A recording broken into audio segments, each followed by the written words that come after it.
Study IQ IAS, अब तैयारी हुई अफोर्डेबल। यूएस फेड के रेट रिविजन्स हुए हैं, तो क्या फेडरल बैंक ऑफ अमेरिका ने दोबारा रेट्स बढ़ाए? क्योंकि पिछले 1.5 साल में जो हमारे सुनने में आया है वो ये है that Fed has hiked rates. Hike करता जा रहा है, करता जा रहा है, करता जा रहा है, करता जा रहा है, जिसकी वजह से भारत के स्टॉक मार्केट पर, भारत की अर्थव्यवस्था पर बहुत भारी इंपैक्ट पड़ा है। वो क्या इंपैक्ट है ये जानेंगे। Ladies and gentleman, boys and girls, मैं हूं आपका दोस्त, host, educator, mentor Sanghi sir, और आप सभी का स्वागत करता हूं स्टडी IQ IAS पर। आज के वीडियो में हम डिस्कस करेंगे, जैसे टाइटल आप देख पा रहे हैं, how the US Fed rate hike will impact the Indian stock market. ये चीज भारतीय स्टॉक मार्केट को किस तरीके से इंपैक्ट करती है, अगर करती है तो, और उसका जो इंपैक्ट है वो हमारी अर्थव्यवस्था पे कितना भारी पड़ता है। जो PDF से इनको डाउनलोड करने के लिए जुड़े मेरे टेलीग्राम हैंडल आयुष सांघीज ऑफिशियल पे, और आप फॉलो कर सकते हैं मुझे इंस्टा और ट्विटर हैंडल पे, इसी नाम से आपको मेरा ट्विटर हैंडल भी मिलेगा। हाल ही में यूएस के फेड रेट्स का रिवीजन हुआ, या फेड रेट्स ने अपनी पॉलिसी का अनाउंसमेंट करा। इस चीज को भारत में या ग्लोबली भी मॉनेटरी पॉलिसी रिव्यू कहा जाता है। भारत में या किसी भी देश में मॉनेटरी पॉलिसी रिव्यू करा जाता है उस देश के सेंट्रल बैंक द्वारा। हमारी कंट्री में सेंट्रल बैंक है रिजर्व बैंक ऑफ इंडिया, उसी तरीके से अमेरिका में जो सेंट्रल बैंक है उसको कहते हैं federal bank of the US. दोनों बैंक या कोई भी ऐसा बैंक होता है वो अपने रेट्स को रिवाइज करता है या इंटरेस्ट रेट्स को रिवाइज करता है। कैसे रिवाइज करता है?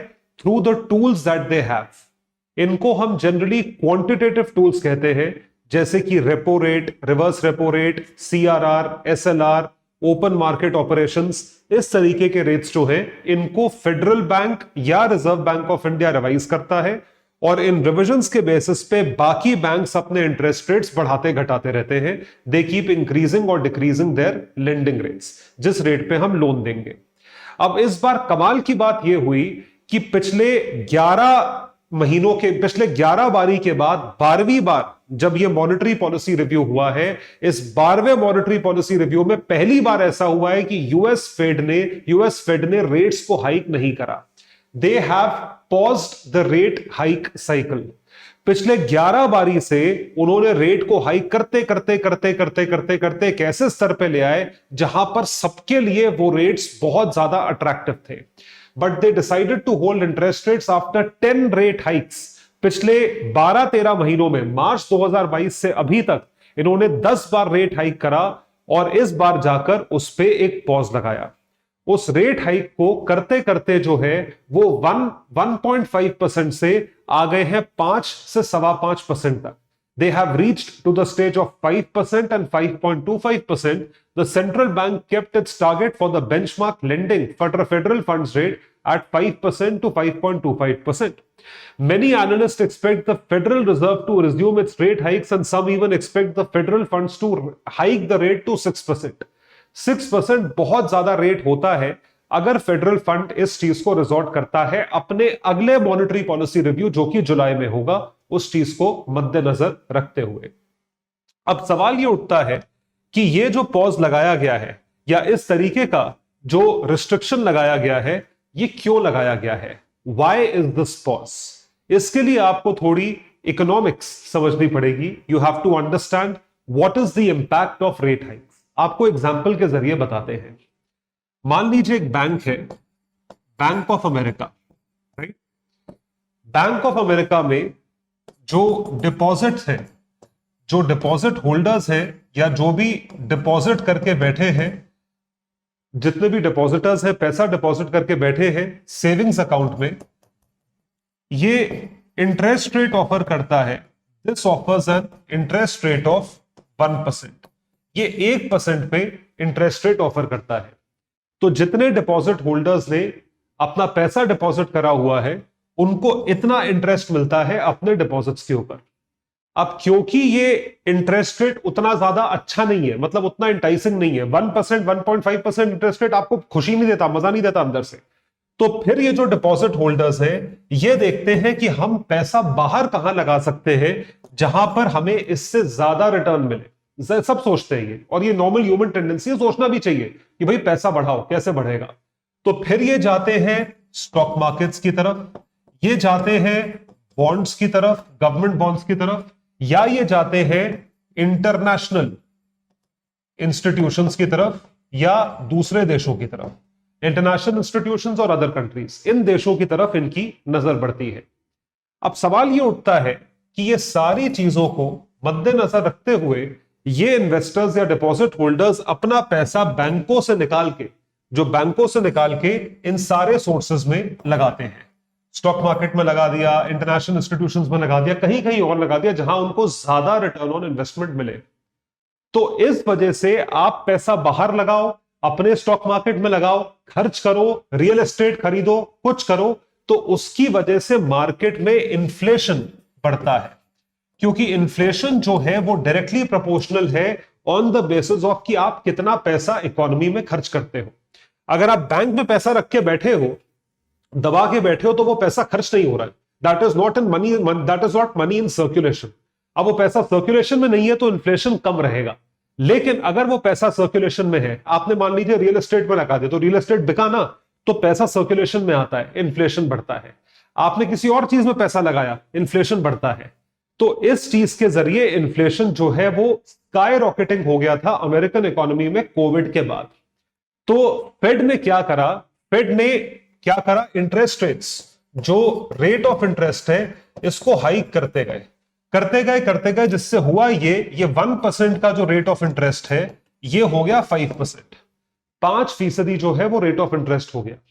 जब रेट ऑफ इंटरेस्ट 5% हो गया, तो आप सोच के देखिए, डिपॉजिट होल्डर्स जिनको 1% मिल रहा था, अब इनको 5% मिल रहा है, तो वो ये सारे ऑप्शंस को इग्नोर करके अब अपना पैसा रखते हैं बैंकों में। Now they keep the money in banks. तो इससे हुआ क्या, इससे इन्फ्लेशन जो है वो कंट्रोल हुआ, इन्फ्लेशन हैज बीन कंट्रोल्ड। और यही चीज फेड चाहता था। पहली चीज तो ये कि पैसा हमारी कंट्री में रहे, और दूसरा इन्फ्लेशन को काउंटर करा जाए। तो एक तीर से दो शिकार या दो निशाने जो है वो अचीव हुए, इन्फ्लेशन भी काउंटर हुआ और पैसा भी अमेरिकन अर्थव्यवस्था में या अमेरिकन बैंक्स के पास ही सारा का सारा पैसा सिक्योर है। और इन्वेस्टर्स को भी लगता है बैंक में पैसा तो सिक्योर है, कोई रिस्की चीज में नहीं लगा हुआ, रिस्की एसेट में नहीं लगा हुआ, स्टॉक मार्केट में नहीं लगा हुआ है। So this is the primary reason why there was this pause. तो ये जो पॉज है, इसके जरिए the latest inflation data showed that Fed may have some space for taking a pause on rate hikes. क्यों? क्योंकि अभी तक उन्होंने इन्फ्लेशन काफी हद तक कंट्रोल करा है, और वो जो इन्फ्लेशन है 4% के आसपास आ गया। जो इन्फ्लेशन अमेरिकन इकोनॉमी में 7, 8, 9% तक पहुंच गया था, वो आधे से भी कम होकर 4% तक आ गया। हालांकि जो फेड का टारगेट है वो रहता है 2 से 2.5% के बीच, लेकिन अब कम करके वो 4% पे ले आए, तो उनको ऐसा लगा कि अब इस बार हम ये पॉज कर सकते हैं, we don't need to increase the interest rates. तो ऐसी कुछ हेडलाइन छपी थी that US inflation rate eases to 4%, 4% पे आ गया है in May, less than expectations. मतलब इन्फ्लेशन और कम होना चाहिए था, लेकिन 4% पे है। The US Consumer Price Index measures changes in a multitude of goods and services rose just 0.1% of the month, bringing the annual level down to 4%. 4% पे आ गया, lower than the estimate. आपने assume करा होगा इससे कम होगा, और जो यूएस का फेड टारगेट है वो तो 2% का है, लेकिन आप 4% पे हो, तो उनको लगा कि फिर भी हम 1 महीने के लिए इसको ईज कर सकते हैं, we can ease this rate of inflation. क्योंकि जैसा मैंने आपको बताया, इन्फ्लेशन 8-9% तक पहुंच गया था कोविड के बाद 2022 में। It had sky rocketed. देखिए इतना मैसिव इन्फ्लेशन है, तो इन्फ्लेशन को कम करने के लिए तो हर कंट्री मेजर्स लेती है। तो 2022 मार्च के महीने से जब इंटरेस्ट रेट्स बढ़ना शुरू हुए, तो इन्फ्लेशन देखिए कम होना शुरू हुआ। इट केप्ट ऑन रिड्यूसिंग, 4% से नीचे इन्फ्लेशन रेट आ गया।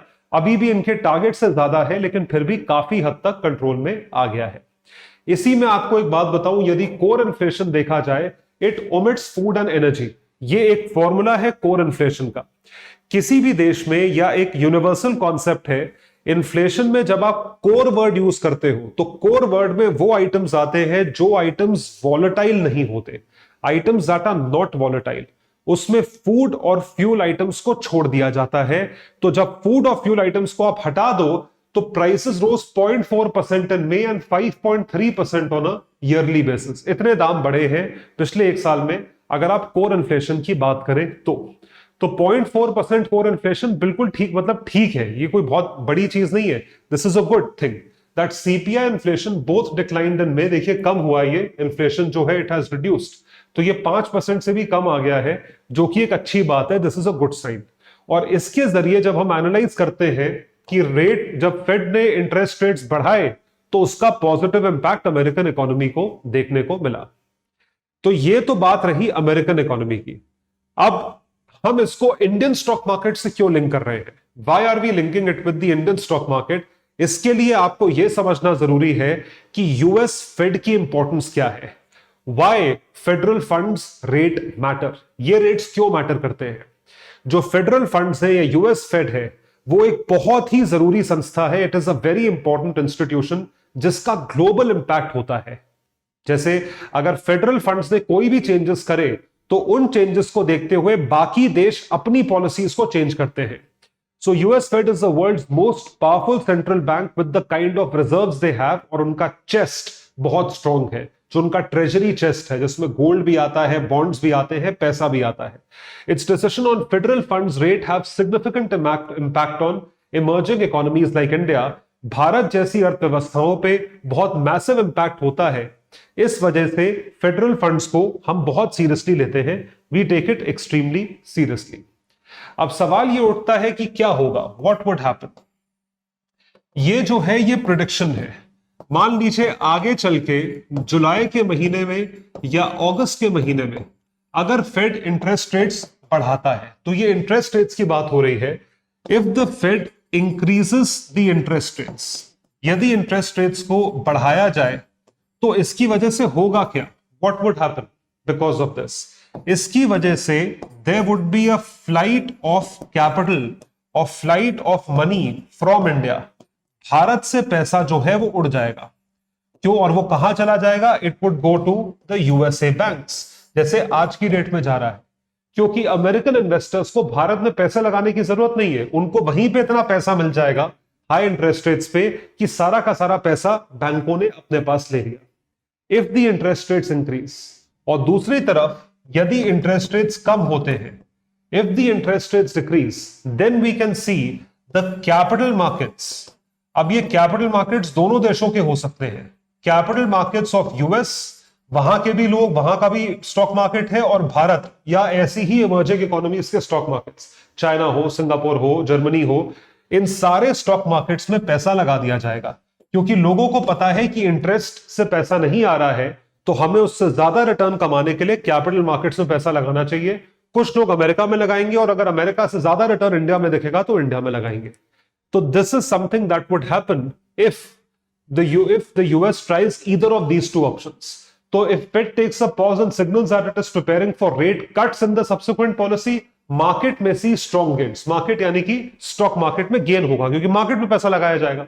If the Fed surprises the market and decide to lift rates, the market may see sharp sell-off. फिर मार्केट में, स्टॉक मार्केट से लोग एग्जिट करेंगे, बेच बाच के बैंकों में पैसा रख देंगे, क्योंकि वहां से ज्यादा पैसा जो है वो मिल रहा है। अब सवाल ये उठता है कि इसका इंपैक्ट भारत पे क्या देखने को मिलेगा? What would be the impact? तो सबसे पहला इंपैक्ट है, the first impact is on stock market. The first impact is on stock market. तो स्टॉक मार्केट पे जो इंपैक्ट है, उसका पहला इंपैक्ट है FII pull out. Foreign institution investors जो है वो बाहर से पैसा, हिंदुस्तान का पैसा जो है बाहर खींच लेंगे, and this would lead to a flight of capital from India. ये सबसे बड़ा इंपैक्ट है जो पिछले एक साल में बहुत मैसिवली देखा हुआ है। $50 बिलियन से ऊपर का एग्जिट एफआईआई का ऑलरेडी हो चुका है पिछले एक साल में, तो ये कोई नई बात नहीं करना हूं मैं। इसकी वजह से जो दूसरा इंपैक्ट है, the next impact because of this pull out is, जो आप ध्यान रखोगे वो है rupee depreciation. That impact is rupee depreciation. ये कैसे होता है ये आपको डिटेल में मैं समझाऊंगा, रुपी डेप्रिसिएशन या rupee weakening, I will explain this to you. और रुपी डेप्रिसिएशन होता है, इसका जो इंपैक्ट, बड़ा इंपैक्ट पड़ता है वो है इंपोर्ट्स के प्राइसेस जो है बढ़ जाते हैं। The prices of imports increase. अगर मेरी करेंसी वीक होगी तो जो मैं इंपोर्ट करता हूं वो पहले मुझे जितने का पड़ता था अब उससे ज्यादा का पड़ेगा। तो ये सारे इंपैक्ट्स भारत पे देखे जाते हैं of the US Fed rate hike. तो यूएस के फेड रेट्स अगर बढ़ते हैं तो उसका इंपैक्ट क्या है? स्टॉक मार्केट पे इंपैक्ट है कि पैसा जो है वो बाहर खींचने लगेंगे।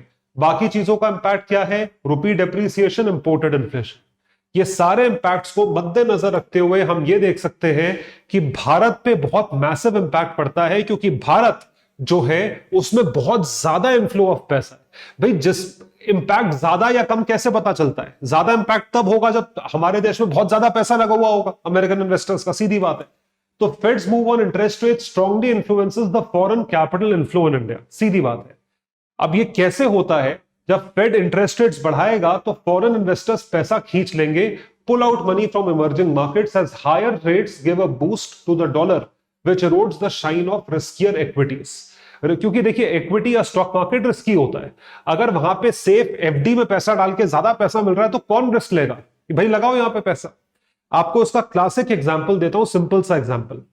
मान लीजिए एक अमेरिका में इन्वेस्टर बैठा हुआ है, there is an American investor जो कि जिसके पास पैसा है या जो प्रॉफिट कमाना चाहता है, वो अमेरिकन बैंक से पैसा बोरो करता है। मान लीजिए $1,00,000 बोरो करा उसने 3% पे, 3% बोरोइंग कॉस्ट। ये पैसा उसने इंडियन स्टॉक मार्केट में लगा दिया जिसमें रिटर्न मिलता है 12% का, 12% एनुअल रिटर्न्स। तो इसको जो है डिफरेंस प्रॉफिट होता है। और अगर वो यही पैसा इंडियन बैंकों से बोरो करता तो इंडियन बैंक्स जो है वो इंटरेस्ट रेट्स बहुत हाई देते हैं, 7 to 8% का इंटरेस्ट देते हैं, इंटरेस्ट रेट पे पैसा चढ़ाते हैं। तो वो यहां से बोरो नहीं करेगा, वहां से बोरो करके हिंदुस्तान में लगाएगा और प्रॉफिट कमाएगा। अगर वो इंडिया से यही काम करता तो कम प्रॉफिट होता, he would have earned less profits. अब जो है, अब क्या हुआ है, ये बोरोइंग कॉस्ट बढ़ गई, प्लस जो इन्वेस्टर्स अपना खुद का पैसा लगाते थे उनको रिटर्न्स दिखते थे। अब वो रिटर्न्स इतने रिस्की ऑब्जेक्टिव में नहीं लगाना चाहते क्योंकि उनको अच्छे खासे रिटर्न्स उनके अपने बैंक्स यूएस में ही दे रहे हैं। We saw how borrowing in the market where interest rates are on the lower side and investing in the country where interest rates are soaring high increases the profit spread. इसमें profit ज्यादा मिलेगा। तो RBI, तो अब इसमें होता क्या है, अगर फेड ने रेट हाइक करा, foreign investors will be tempted to withdraw money from the Indian market and invest in the US assets. वो यहां से पैसा निकाल के यूएस में डाल देंगे। मेरे पास $100 है, मैं अमेरिका में रहता हूं, अगर मुझे इंडिया में पैसा ज्यादा दिखेगा मैंने इंडिया में लगा दिया। अगर यूएस मार्केट मुझे उतना ही रिटर्न दे रहा है तो मैं वहां से पैसा निकाल के अपने बैंक में डाल दूंगा, वो मेरे लिए सेफ है। It is safe for me as the dollar and the US treasury yield become more attractive in the US and the Indian market begins to see capital outflow। तो इंडियन मार्केट में capital outflow है क्योंकि US ने interest rates बढ़ा दिए। अच्छा, US interest rates बढ़ाता है, फॉरेन इन्वेस्टर्स पैसा खींच लेते हैं, तो इसके देखा देखी आरबीआई भी कुछ एक्शन लेगा क्योंकि सारी इकोनॉमीज इंटरलिंक्ड है। All economies are interlinked, we don't operate in silos. तो डिमांड एंड सप्लाई का सिंपल कॉन्सेप्ट है, मेरे देश में फॉरेन इन्वेस्टमेंट आ रहा है, डॉलर्स आ रहे हैं, तो मेरी अपनी करेंसी रुपी जो है वो स्ट्रांग होती है, डॉलर के मुकाबले स्ट्रांग होती है। और वही फॉरेन इंस्टीट्यूशन इन्वेस्टर अपना पैसा खींच लेता है तो मेरी करेंसी वीक हो जाती है, rupee gets weaker because the difference between interest in India and strings which affects the currency trade. तो इसकी वजह से US rate hike leads to increase in interest rates in India. तो अब यूएस ने क्योंकि रेट हाइक करा है और यूएस ज्यादा अच्छा रिटर्न दिखा रहा है, इसके देखा देखी आरबीआई भी रेट हाइक करेगा। RBI also hikes the rate. इस वजह से इंडिया में इंटरेस्ट रेट्स या लोन्स और महंगे हो रहे हैं।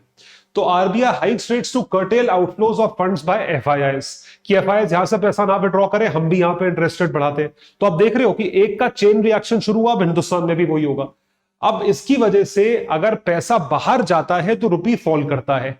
इस रुपी फॉल को अरेस्ट करने के लिए या रुपी का डिप्रिसिएशन अरेस्ट करने के लिए आरबीआई क्या करता है, आरबीआई जो है या तो वो इंटरेस्ट रेट बढ़ाएगा, अगर वो इंटरेस्ट रेट नहीं बढ़ाता है तो आरबीआई को अपने खुद के डॉलर्स मार्केट में उतारने पड़ेंगे। जब आरबीआई खुद के डॉलर्स मार्केट में उतारता है तो फिर डॉलर जो है, डॉलर की क्वांटिटी मार्केट में बढ़ती है और रुपी स्टेबलाइज होता है। इन दोनों चीजों में जो मैं आपको पॉइंट समझाना चाह रहा हूं वो एक बहुत सिंपल पॉइंट है कि देखा देखी यूएस ने कुछ करा, क्योंकि फेडरल बैंक का इतना इंपैक्ट है, इस वजह से बाकी कंट्रीज के सेंट्रल बैंक्स को भी एक्शंस लेने पड़ते हैं। तो उसमें दोनों एक्शंस जो हैं वो इंडिया के लिए घातक है। अगर आरबीआई ने इंटरेस्ट रेट बढ़ाया तो मेरी कंट्री में लोन्स महंगे हो जाएंगे। मेरा सेविंग्स रेट में ज्यादा पैसा है तो मैंने पैसा डिपॉजिट कर दिया, अब अगर इंटरेस्ट रेट बढ़ा तो दोनों तरफ बढ़ेगा ना, सेविंग्स का भी बढ़ेगा और लोन्स का भी बढ़ेगा, तो लोन्स महंगे हो गए। ये एक पहला नेगेटिव है। दूसरा नेगेटिव ये है, अगर आरबीआई नहीं बढ़ाता इंटरेस्ट रेट तो उसको अपनी करेंसी ज्यादा डेप्रिशिएट नहीं होने देनी है, और उस डेप्रिसिएशन को बचाने के लिए वो और ज्यादा डॉलर्स मार्केट में इन्फ्यूज करता है, जिसकी वजह से आरबीआई का फॉरेक्स रिजर्व खत्म हो जाता है।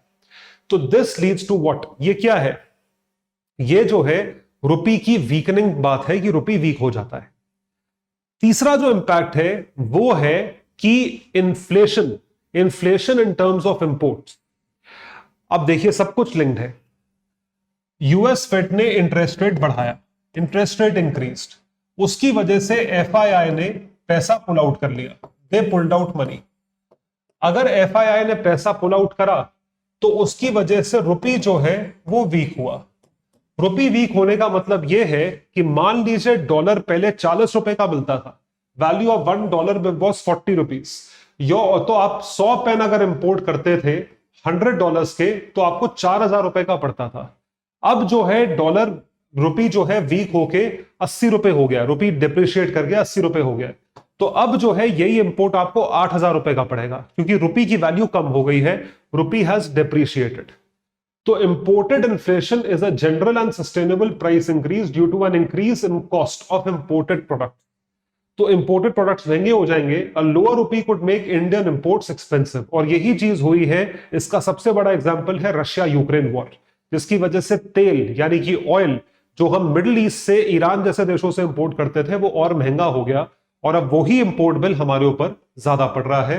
This impacts India's trade balance, और ये ट्रेड बैलेंस जो है और वीक हो जाता है, इट बिकम्स वीकर। तो अब देखने वाली बात है जुलाई में कैसे चेंजेस होते हैं। तो आई होप आपको ये टॉपिक पसंद आया होगा और समझ में आया होगा, कॉन्सेप्चुअल क्लैरिटी रही होगी। मुझे फॉलो करें इन सोशल मीडिया हैंडल्स पर, and please make sure that you subscribe to the study IQ channel, और आप हमारे कोर्सेज को एक्सप्लोर करें जो नीचे डिस्क्रिप्शन सेक्शन में दिए हुए हैं। That would be all for today.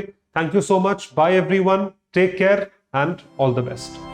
Study IQ IAS, अब तैयारी हुई अफोर्डेबल।